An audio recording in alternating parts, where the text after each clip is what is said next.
All right. Well, it is November 4th. Um, I shot a 8-point this morning, a little after 8 o'clock, and it's now 3 o'clock in the afternoon. And from the video, it looks like I got liver, and I checked my arrow, and I actually have good blood on my arrow. So 6 hours. It's been a little over 6 hours. So they say 4 to 6 hours on a liver shot deer. But just in case, I'm going to take my bow with me, and we're going to go real slow. So I'm taking my bow, my binoculars, and a rangefinder. And my niece is going to go with me because she's going to come along for the experience, maybe hold the camera, and then we're going to see if we can find the deer. So, all right, let's go find it. Okay.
So right here he was. I shot at him a second time. He was right here. But I just got belly hair. See that? I just got hair. Whoa, that thing must have gone fast.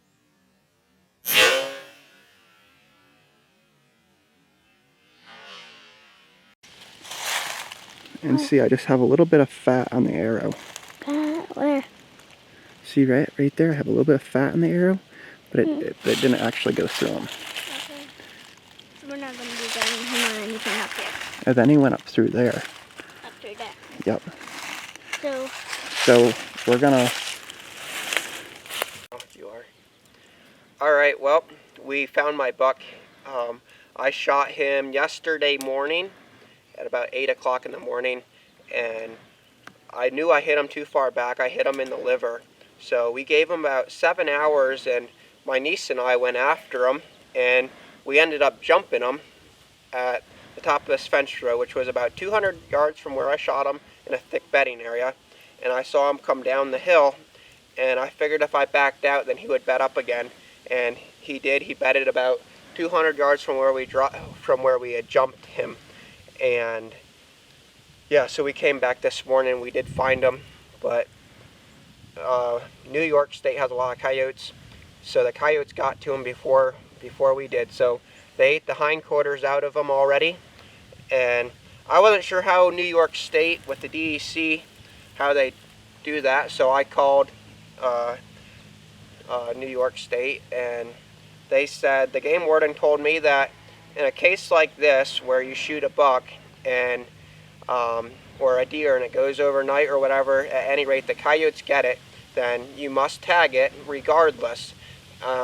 If it's a situation where the deer has infection, where the meat's spoiled, or some sort of disease that the meat can't be used, then they'll reissue a tag. But in a situation like this, then you're required to tag it, and you're not reissued a tag. Which it's a buck it was a buck I was happy to shoot, and he's a buck I'm happy to put my tag on. So I'll be tagging this deer, and the Game Commission said that they encourage you to. He said in most cases you can salvage some of the meat. So if it's cold overnight, then oftentimes you can salvage some meat. So yeah, so I should have put a better shot on this deer. He kind of started moving on me right when I shot, so I hit him back too far in the liver, and then he ran and stopped at 60 yards, and I always figure that if you have one arrow in him, two is better. So I tried a 60-yard shot, and I almost had him, but I didn't quite. I hit him, I slit his belly hair, and yeah, if it would have been 2 inches higher, I would have had it right in his vitals. It would have been perfect, but I didn't. So that's where we got to be, where we're at. So alrighty, we'll get this guy out of here.